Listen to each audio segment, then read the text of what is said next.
Vamos a iniciar con el estudio. Bienvenidas, bienvenidos todos. Vamos a iniciar con una breve oración. Adelante, José.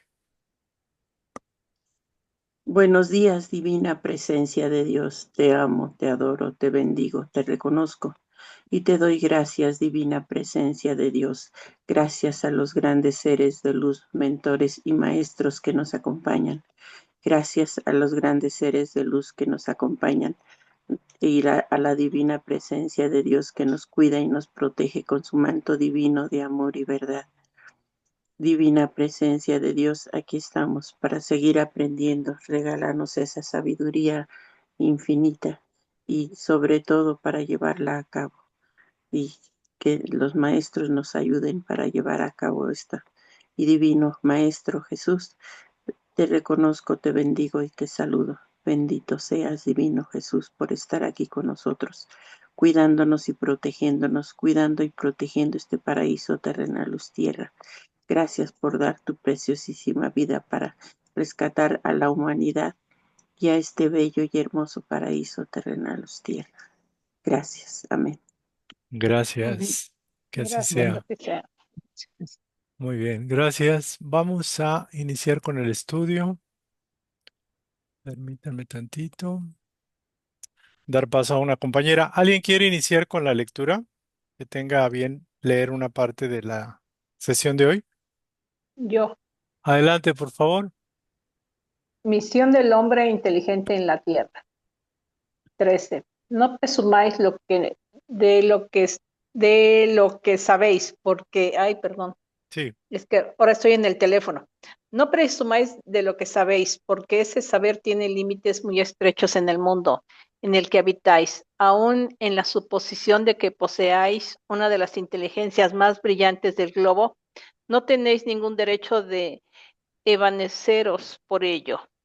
Si Dios en sus designios os ha hecho nacer en un medio donde habéis podido desarrollar vuestra inteligencia, es porque desea que la empleáis para el bien de todos. Se trata de una misión de Dios que Dios os confía al depositar en vuestras manos el instrumento con cuya ayuda podéis Podéis. desarrollar por vuestra parte las inteligencias atrasadas y conducirlas hacia Él. La naturaleza de la herramienta no indica acaso el uso que debe hacerse de ella. La azada que el jardinero pone en las manos de su ayudante no le indica a éste que debe cavar la tierra. ¿Qué diráis si el ayudante, en lugar de trabajar, levantara el asa para herir al, a su patrón? Diríais que es horrible y que merece ser expulsado. Pues bien, no sucede lo mismo con aquel que se sirve de su inteligencia para destruir la idea de Dios y de la providencia entre sus hermanos. No levanta contra su patrón la azada que se le ha dado para carpir el terreno. Tiene derecho al salario promedio. No merece, por el contrario, Prometido. ser expulsado. Ah, Sí, tiene derecho al salario prometido tiene derecho al salario prometido. No merece, por el contrario, ser expulsado del jardín. del jardín. Será expulsado, no lo dudéis, y cargará consigo existencias miserables, llenas de humillaciones, hasta que se incline ante aquel a quien le debe todo. La inteligencia es fecunda en méritos para el porvenir, pero con la condición de que se haga buen uso de ella. Si los hombres que la poseen se sirvieran de la inteligencia conforme a la voluntad de Dios, la labor de los espíritus que hacen progresar a la humanidad sería mucho más sencilla. Lamentablemente muchos la convierten en un instrumento de orgullo y de perdición para sí mismo. El hombre abusa de su inteligencia tanto como de sus demás facultades, pese a que no le faltan lecciones que le advierten que una mano poderosa puede quitarle lo que ella misma le ha dado. Fernin- Ferdinando, Espíritu Protector, Burdeos, 1862. Gracias. Gracias, Trini. Gracias. Gracias. Bueno, nos quedamos en en este texto que faltaba para cerrar el capítulo. Y bueno, la misión del hombre inteligente en la Tierra es un subtítulo bastante bastante llamativo porque nos hace ver cuál sería la misión de un hombre que es inteligente en la Tierra. O, por ejemplo, cuál sería la misión de un hombre que es ah, constructivo, que tiene iniciativa en alguna rama del saber humano. ¿Cuál es la misión del hombre que tiene ciertas características que lo hacen destacar quizás de los demás de alguna forma en la Tierra? Y aquí nos habla de que la inteligencia, el hombre inteligente es una cualidad que puede tener alguien que se esmera, que tiene cierta capacidad mental, cierta capacidad de entendimiento o cierta facilidad para entender el conocimiento. Y bueno, ahí se nos da la idea de un don, de una cualidad, de un atributo, digámoslo así, que es como una capacidad que tiene, que de alguna forma se le hace notar en esa persona esa capacidad o él mismo la puede proyectar. Entonces, aquí la primero que nos viene es que no presumas de lo que tienes, de lo que sabes, de la inteligencia. Porque aunque pudiera ser algo sobresaliente en esta época, en las condiciones en que estás, ciertamente que el conocimiento humano está muy limitado. Las grandes luminarias del mundo, los grandes científicos, los grandes pensadores, los grandes filósofos, pues tienen esas características que a lo mejor van de avanzada, pero lo cierto es de que con todo y la vastedad del conocimiento que tienen, siempre se quedan cortos. O sea, no alcanzarán o no alcanzaremos a atisbar toda la inmensidad del conocimiento vasto del universo. Tenemos tanto que conocer que, como bien dicen los antiguos griegos, pues solo sé que no sé nada. O sea, solo sé que soy ignorante y que me falta mucho conocer. Eso sería como una de las principales, digámoslo así, planteamientos, ¿no? Y aquí nos lo dice muy claro. Evita envanecerte. Porque si Dios te ha permitido desarrollar, por ejemplo, en este caso, la inteligencia, la única razón que tiene Dios para permitirte y para expandir esa cualidad que tienes es precisamente para que la pongas al servicio de los demás. Y se trata de una misión. Entonces aquí también nos narra mucho el concepto de que en qué puedo trabajar, en qué puedo ser útil, cómo puedo ayudar a mis semejantes, cómo puedo aportar a este mundo. La mayoría de nosotros tenemos muchas veces esas dudas. No alcanzamos a atinar cuál es el servicio o la vocación a la cual estoy llamado. Como dice Víctor Franklin, eh, o sea, la vida te está pidiendo un servicio, te está pidiendo una aportación. Entonces, curiosamente, donde tenemos nuestras fortalezas, nuestras capacidades, Dios nos está invitando a desarrollarlas y a ponerlas al servicio de los demás. También algunos pasajes bíblicos o metafísicos, esotéricos, nos hablan de que a lo largo de la vida podemos identificar una serie de factores o elementos que nos han sucedido, como que experiencias, lecciones que se repiten una y otra vez, situaciones que nos están como dando una señal de cuál es el camino que nos corresponde desarrollar. Entonces, con esos dos elementos, las fortalezas que tengamos, ponerlas de manera incondicional, de manera humilde, al servicio de los demás para aportarle a la sociedad algo que quizás yo puedo aportar. Estoy llamado, estoy invitado y tengo la capacidad para hacerlo. Pero lo más importante, evitar el orgullo, el envanecimiento y sobre todo evitar que esa cualidad la usemos únicamente para beneficio propio, porque estaríamos haciendo un nudo de la energía creativa. Entonces aquí también nos comenta, desea que Dios que esa cualidad, ese atributo lo empleemos para el bien de todos. Y dice, la naturaleza de la herramienta no indica acaso el uso que debe hacerse de ella. Por ejemplo, una herramienta que corta tiene la capacidad de cortar. No va a ser usada, por ejemplo, para martillar un clavo. Un martillo va a ser usado para clavar un clavo, suena lógico, pero no va a ser usado quizás para golpear al prójimo, por ejemplo, o dañar al otro. Entonces, si nos ponen un instrumento, que puede ser cualquier don, cualquier capacidad o habilidad, se nos invita a hacer buen uso de ella. Entonces, ponerlo a trabajar al servicio de los demás hace que esa cualidad se fortalezca y se desarrollen otras facultades. Dice, ¿qué pasa con aquellos que se sirven de la inteligencia? Por ejemplo, hay caso de algunos investigadores judíos, algunos investigadores alemanes, que niegan la existencia de la divinidad y niegan la religiosidad o la espiritualidad. Y son seres que son de alguna forma utilizan su sapiencia, entre comillas, para poder, digamos, denostar lo que es la espiritualidad. Entonces pueden burlarse de las religiones, de la espiritualidad sencilla, de las creencias, pero eso es lo que estaría provocando que la inteligencia la están usando para un propósito desviado. Entonces, tarde o temprano, ellos van a ser castigados con su propia desviación de su conocimiento, de su inteligencia. Dice que la inteligencia es fecunda en méritos para el porvenir, pero con la condición de que se haga un buen uso. Entonces, muchos convierten sus dones, sus habilidades, inclusive nuestro tiempo de vida aquí, lo utilizamos para un propósito personal. No es que sea malo tener recursos, tener tu casa, trabajar, pero, por ejemplo, sí he visto algunos seres que desde que temprano se levantan hasta que anochece, ellos dicen que no quieren perder el tiempo porque el tiempo es oro.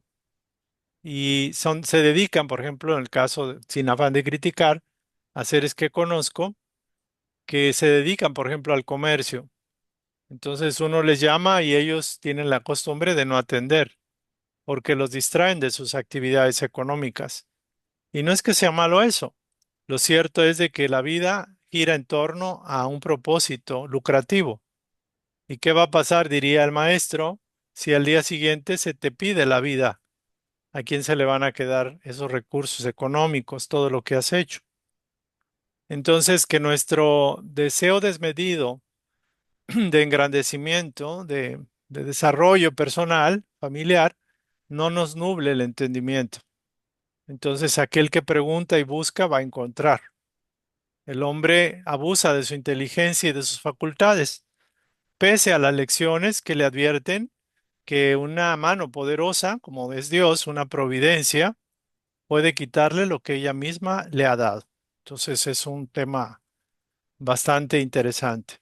Y quizás la pregunta que deberíamos hacernos, como bien lo dice Edgar Cayce, ¿cómo puedo ser un instrumento, un canal de tus bendiciones?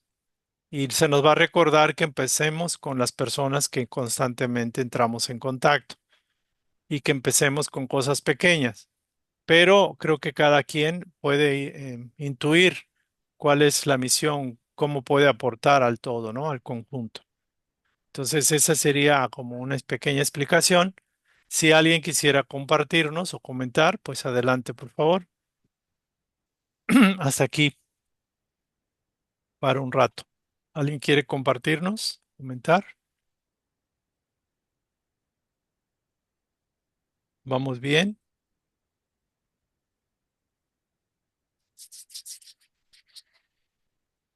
Bien, bien.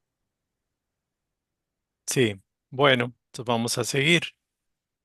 ¿Alguien más que nos quiera ayudar en la lectura? Ya vamos a pasar al capítulo 8. Bienaventurados los limpios de corazón. Yo, Josefina. A ver, José. Bienaventurados los limpios de corazón.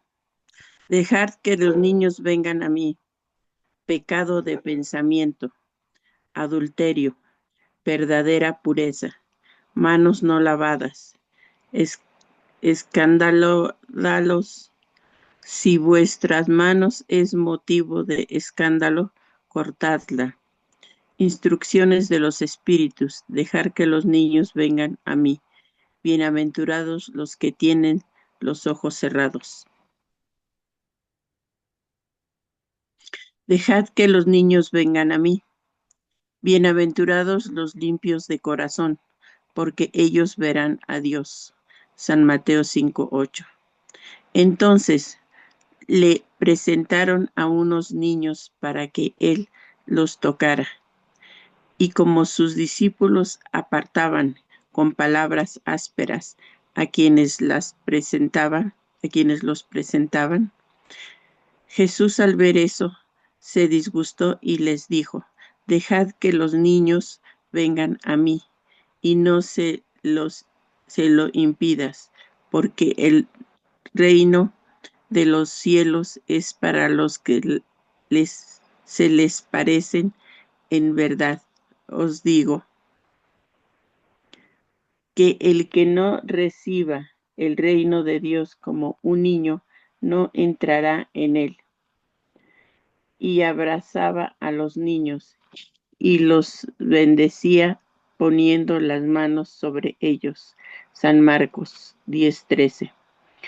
La pureza de corazón es inseparable de la simplicidad y de la humildad.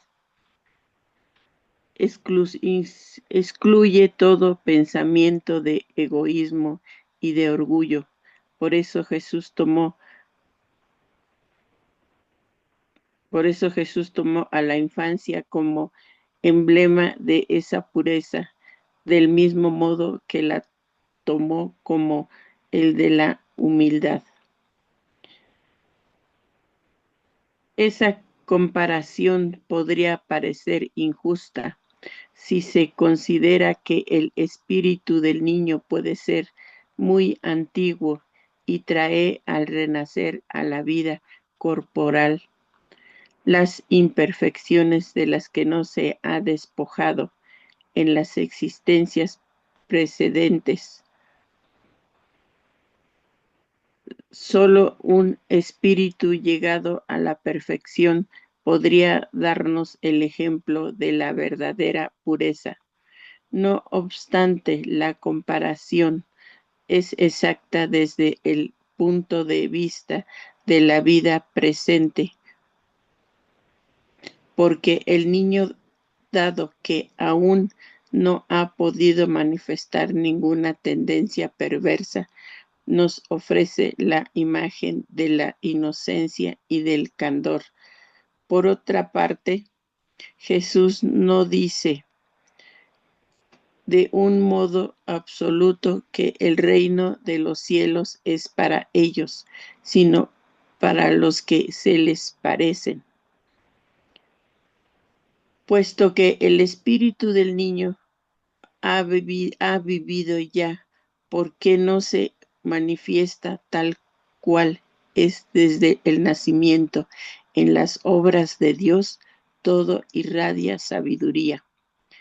El niño necesita cuidados delicados que solo la ternura maternal puede prodigarle, ternura a la que se suma la debilidad y la ingenuidad del niño. Para una madre, su hijo es siempre un ángel, y es preciso que así sea para que conquiste su dedicación. Ella no habría podido dispensarle la misma devoción si en vez de la gracia ingenua hubiese encontrado bajo las facciones infantiles un carácter viril y las ideas de un adulto, y menos aún si llegara a conocer su pasado. Por otra parte, hacía falta que la actividad principio inteligente estuviese proporcionada a la debilidad del cuerpo, porque éste no habría podido resistir una actividad demasiado intensa del espíritu. Como se observa en los individuos muy precoces.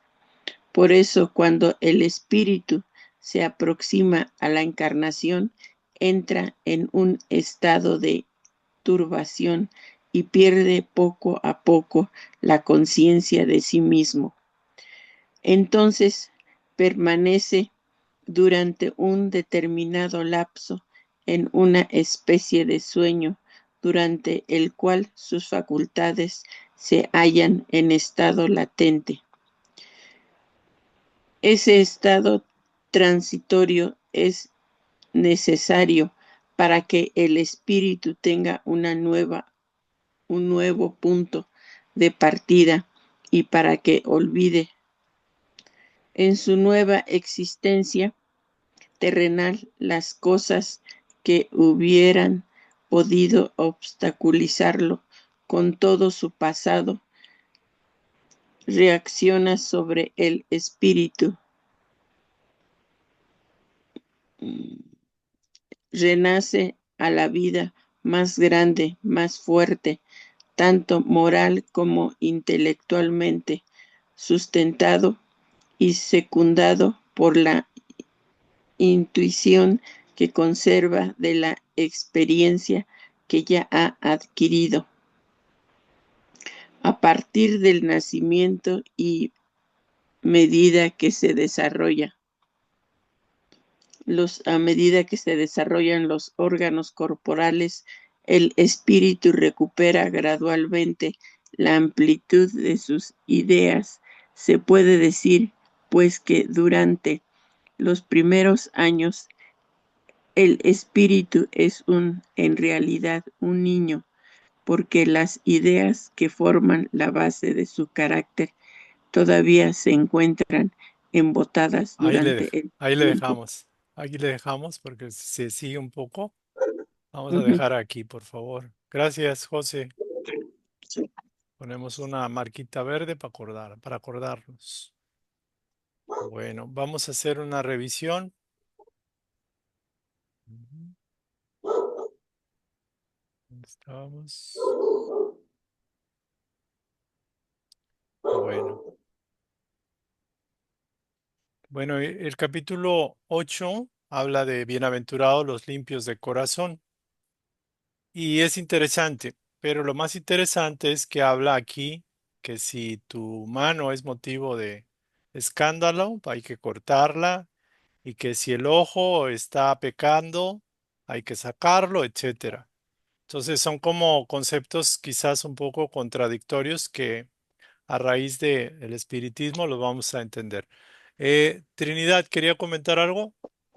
Pues más bien dicho preguntar, Ah, diga. porque aquí no sé si no entendí bien, Ujú. pero habla de cuando un niño va a nacer, Ujú. el espíritu cómo entra en él poco a poco, o entendí mal.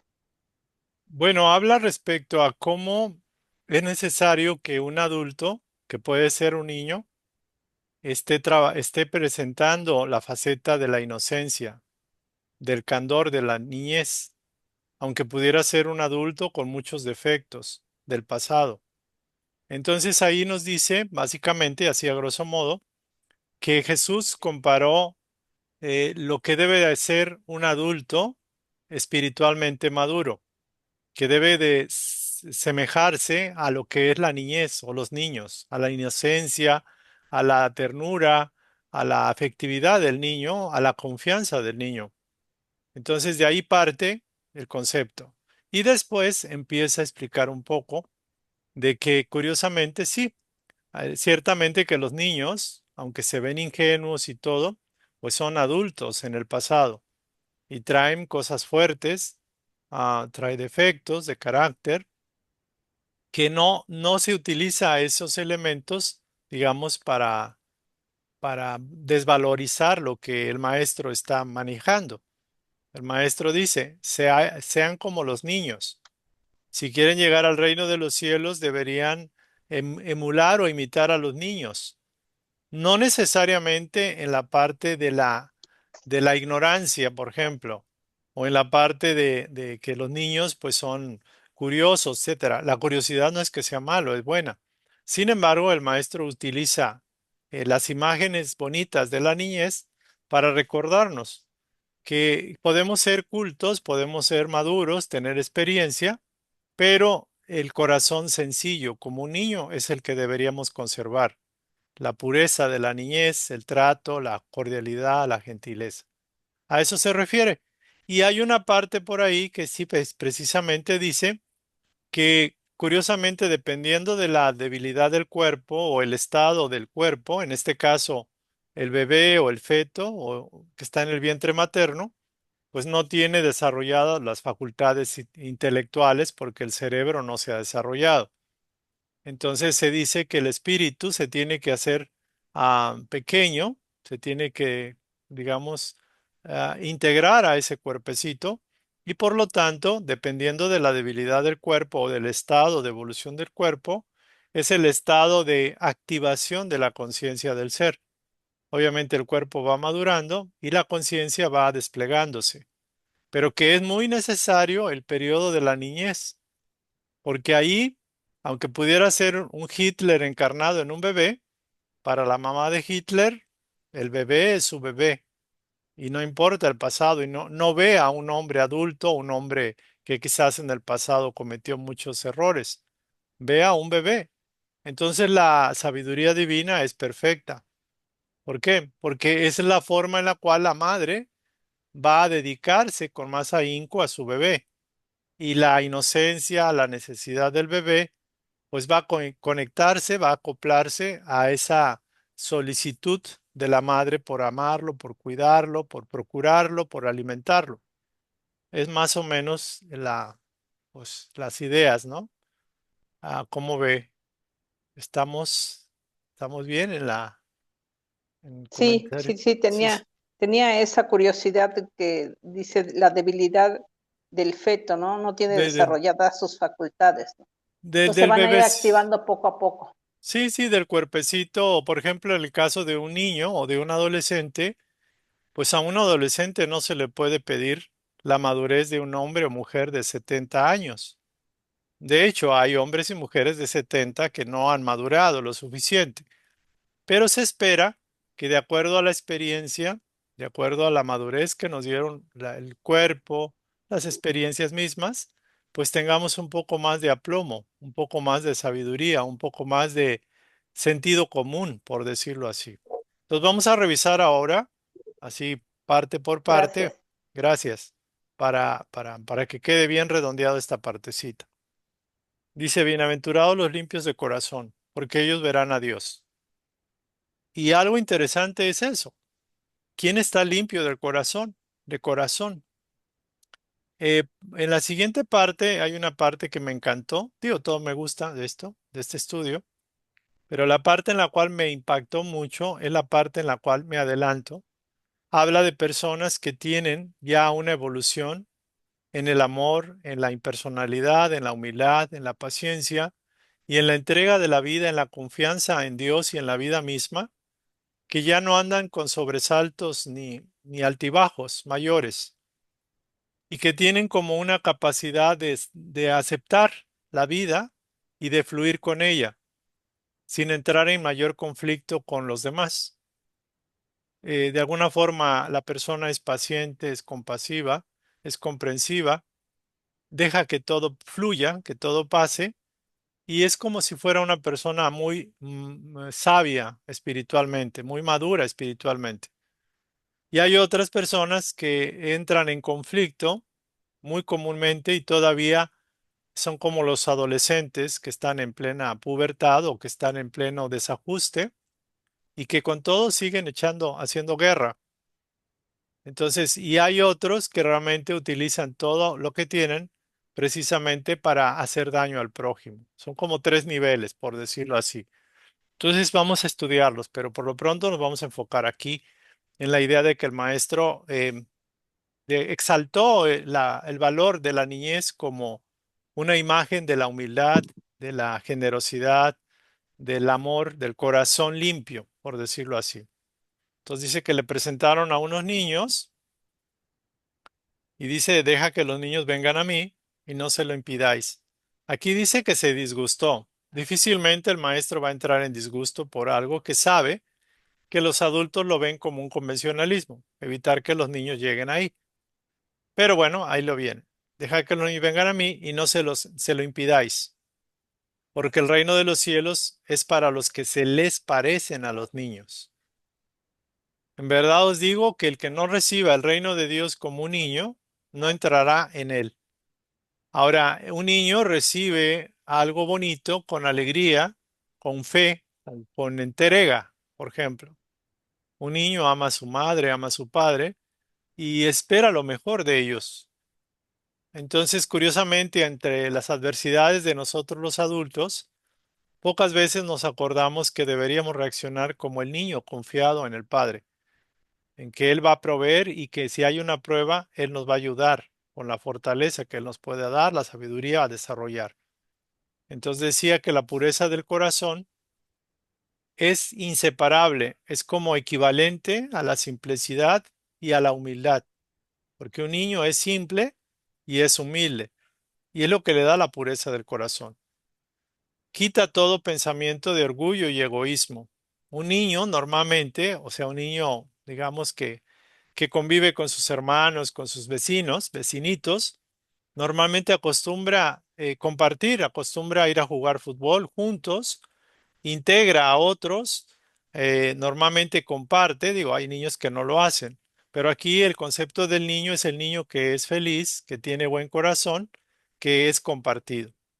Entonces, por eso Jesús toma la infancia como modelo, modelo de humildad, modelo de un espíritu muy evolucionado. Y curiosamente, los espíritus mayores, los muy evolucionados, son como niños. O sea, tienen esa candidez, esa confianza, tienen mucha sabiduría, mucha inteligencia, tienen mucha voluntad, pero conservan el corazón puro de un niño. Tienen mucho amor. Nos ven como hermanos que les damos, les generamos un poco esa conciencia, esa empatía, ese sentido de que ellos son nuestros hermanos mayores. Nosotros somos los hermanos menores porque estamos en menor evolución. Pero eso no quita que ellos tengan ese sentido de un niño, de un hermano, de un amigo que busca ayudarnos. Entonces, muchas de las pruebas que tenemos son pruebas que tenemos que pasar, pero hay que confiar en eso. El mismo concepto del ángel de la guarda, el espíritu mentor, el espíritu protector, el hermano mayor que está asignado o que se nos ha asignado en esta vida, es el ejemplo claro de un niño con esa pureza, pero con esa maestría de alguien que ya superó las pruebas que nosotros estamos por superar. Entonces, aquí es donde nos habla un poco de que quizás la comparación parecería injusta si se considera que el espíritu del niño puede ser muy antiguo y que puede traer a la vida corporal muchas imperfecciones que todavía no se las ha quitado de vidas precedentes. Y se nos dice que solo un espíritu llegado a la perfección podría darnos ese ejemplo de pureza real. No obstante, la comparación desde el punto de vista del maestro es exacta, porque el niño, pese a que pudiera tener algunas tendencias perversas no redimidas, nos ofrece la imagen, el ejemplo de la inocencia y la candidez, por ejemplo. Entonces no dice que el reino es para los niños como tal, nos dice para los que procuran parecerse a un niño. Debemos recordar también la imagen de la Madre María. La divina querida Madre María era un ser del reino angélico, es un ser del reino angélico. Y ella a su edad, 13, 14 años, que ya para esa época ya eran mujeres, de alguna forma ya maduras, 15 años, ella se comportaba como una niña.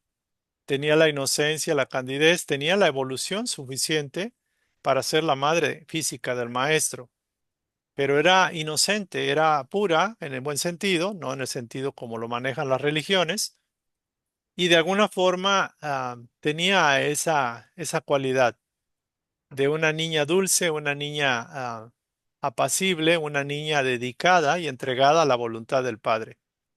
Entonces también podemos ver en eso un ejemplo. Ujú. Y aquí también nos comenta que las leyes divinas son perfectas.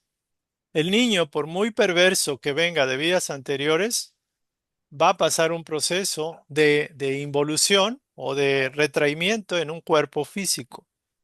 y va a necesitar recibir el cariño de una madre, la ternura. Entonces esa ternura maternal se manifiesta por la, digamos, la vulnerabilidad del bebé. Y eso va a propiciar en la madre mayor amor y mayor deseo de protección. Entonces, o como dicen, para una madre, un hijo, por muy malo que venga, inclusive por muy feo físico que pudiera estar, digo, no es el caso, para una madre es su hijo y su hijo vale oro y puede dar la vida por el hijo. Entonces, por eso está en ley y está en la sabiduría de Dios que esto se manifieste así. Entonces, si realmente no tuviéramos infancia, no tuviéramos la oportunidad de ser bebés, pues es difícil que pudiéramos nacer adultos, ¿no? ¿Y quién nos va a querer así de adultos, ¿no? Y con todos los errores. Entonces, la madre se da la oportunidad y se nos da esa oportunidad. Entonces, muchos podemos decir es que no me aman de adulto. Bueno, tuviste el amor de alguna forma de una madre, de alguien que hizo las veces. Y si no lo tuviste, pues probablemente sea una liberación kármica, una expiación. Pero en general, lo común es que sí lo tengas. Mm, Entonces, más o menos lo que explica. Y habla de la debilidad del cuerpo, que debe ser la actividad del principio inteligente, o sea, del espíritu, está proporcionada a la debilidad del cuerpo. Cuando uno es fetito o es bebé, pues realmente hay poca actividad. El principio inteligente, independiente, individual, no se manifiesta tanto. Cuando es niño ya empieza, cuando es adolescente más, cuando es adulto se supone que ya asumió completo la actividad, ya tiene dominio sobre el cuerpo, sobre sus pensamientos, emociones y ya puede manifestar su voluntad, el principio inteligente, que para nosotros sería la conciencia o el espíritu. Entonces, por eso se nos dice que así va. Y aquí nos dice cuando hay una proximidad a la encarnación, el espíritu se hace pequeño, se tiene que densificar para ocupar el cuerpo y hay un periodo de perturbación y de inconsciencia. Pero después eclosiona, crece, se desarrolla, nace, etcétera, y se manifiesta. Entonces es un estado transitorio necesario para partir de un punto y sobre todo para olvidar las experiencias vividas en encarnaciones pasadas, para que no bloqueen, no obstaculicen, no impidan las metas que debemos de cumplir en la vida actual, en la vida que ya estamos usando, que estamos empleando. Ujú. Y bueno, tarde o temprano el espíritu vuelve a renacer y llega un momento en que su desarrollo es tal que ya se gradúa moralmente, intelectualmente, ya desarrolla la intuición, ya es capaz de conservar la experiencia, la madurez, la sabiduría, por todas las reencarnaciones que ha pasado una y otra vez. Entonces, hasta aquí llegamos. Si tuviera alguien que comentar algo al respecto hasta este punto, porque ya estaríamos terminando, voy a ver si podemos ver esa parte que les digo, pero quisiera sus comentarios, por favor. ¿Alguien tiene algo que les cause duda, extrañeza, que quisieran compartirnos? Sí, el espíritu se hace pequeño para entrar en el feto. ¿Qué periodo más o menos? ¿Que el primer mes, el segundo mes Podríamos o decir, hasta que vaya a nacer? conforme de alguna manera se nos ha enseñado que se va reduciendo gradualmente, se va, mm, se va acoplando, se va reduciendo, se dice que se va como comprimiendo a sí mismo. El tiempo no lo sé. Lo cierto es de que llega un momento en que se hay una transición, en que el mismo espíritu pierde la conciencia al conectarse con el vehículo físico o el perispíritu. El perispíritu se va desarrollando. Entonces, se va comprimiendo y luego viene como una expansión. Déjenme revisar bien el dato para ver si pudiéramos considerar un periodo de tiempo. De acuerdo a Edgar Cayce, el periodo de anclaje del espíritu en el cuerpecito puede ser inclusive antes del nacimiento o inclusive algunos momentos después del nacimiento. O sea, el cuerpo se va conformando, se va reduciendo, reduciendo, reduciendo y llega un momento que se tiene que acoplar, pero pierde la conciencia, el ser, el espíritu. Y lo Pero, cierto es que que en la conexión del espíritu con el cuerpo, la teoría keynesiana habla poquito antes del nacimiento o poquito después, pero hay ese anclaje, pero ya hubo esa amnesia, esa no recordación del pasado. Pero ya escogió al cuerpo donde va a llegar. Sí, de hecho ya se dio la selección del cuerpo, ya se planificó las condiciones del cuerpo, la contextura, el dónde van a ser, quiénes van a ser sus padres, el estado socioeconómico, etcétera. Todo eso se prevé con tiempo. Inclusive algunos espíritus van y revisan cómo va a estar su cuerpo, por ejemplo, qué propensión de enfermedades va a tener, por ejemplo, o si va a tener algún defecto de nacimiento, por ejemplo, y lo aceptan plenamente. O sea, lo aceptan porque saben que tiene un beneficio esa apariencia, esa situación. Entonces, Gracias. gracias. Bueno, ya estaríamos terminando. A ver, déjenme ver por aquí. Mm, mm. Creo que viene más adelante. Yo sí les invito a que estudien esta parte. Está muy buena. La parte que veo. Esta parte es muy interesante. Fíjense, cuando estamos en bebecitos, durante el tiempo en que nuestros instintos están adormecidos, el espíritu es más flexible y por eso mismo más accesible a las impresiones que puedan modificar su naturaleza y hacerlo progresar. Esto básicamente es en la niñez, es en la época de la infancia, porque todavía, quizás antes de los 7 años, tenemos de alguna forma como un periodo en el cual somos esponjas. De hecho, desde el embarazo de nuestras madres somos esponjas, pero desde los 0 del nacimiento a los más o menos 7 años, tenemos cierta flexibilidad y por lo tanto las impresiones que podamos recibir de nuestros padres y de nuestro entorno pueden modificar favorable o desfavorablemente nuestra naturaleza, hacernos progresar o retardar nuestro proceso. Entonces, de ahí la importancia en que los padres se dediquen a la parte educativa, sobre todo a la parte de fortalecer sus vínculos con el hijo y el amor, la confianza, la capacidad del propio niñito, ¿no? Por ejemplo. Dice, así pues el espíritu se cubre en forma transitoria con la túnica de la inocencia. En general todos los niños son inocentes.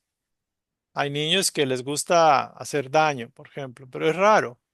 Hay como una cierta inhibición a los instintos más violentos que pudieran traer. Por ejemplo, un niño puede estar usando un lápiz para querer picar a otro niño, pero son casos muy raros y son como de espíritus recalcitrantes en el mal, espíritus que traen el deseo de dañar, de hacer mal.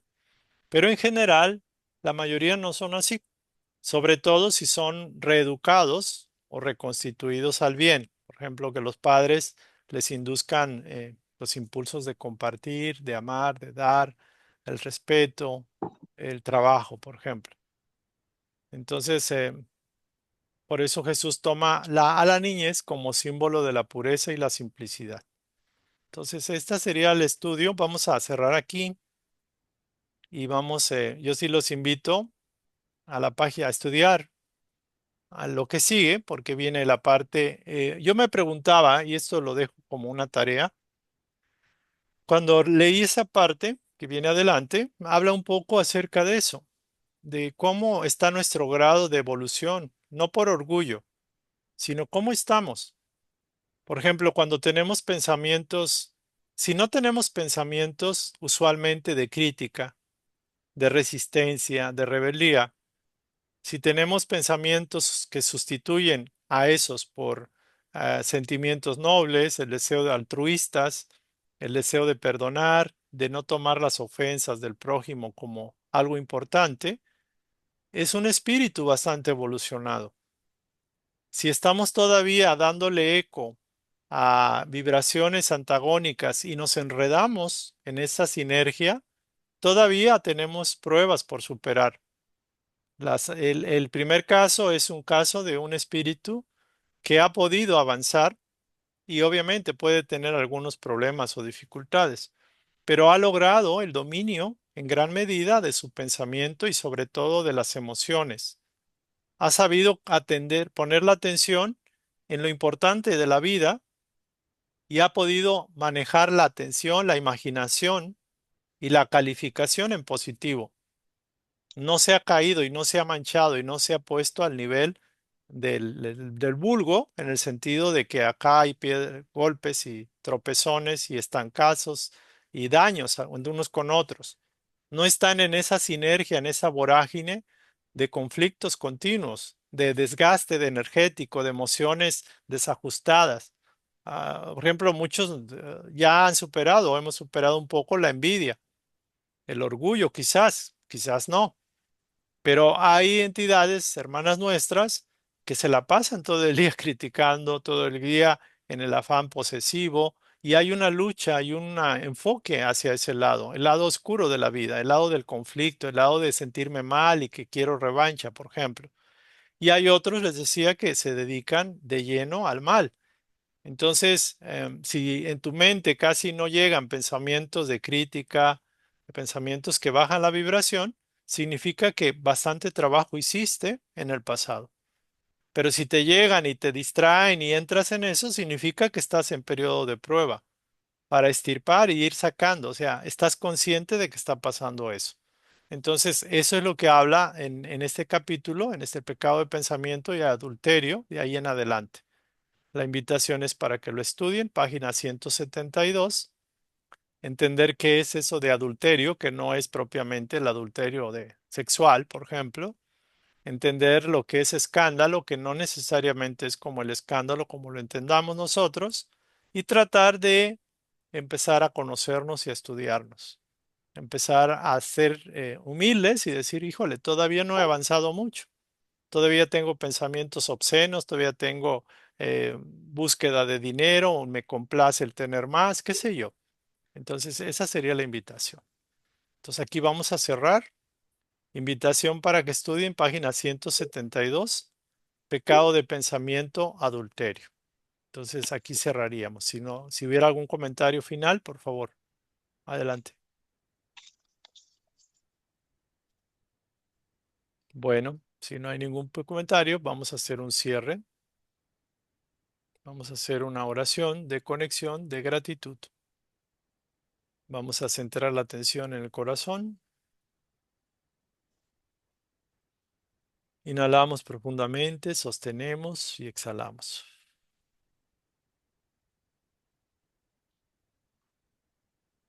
Amado Padre, conciencia cósmica, de la cual somos parte, somos una extensión tuya.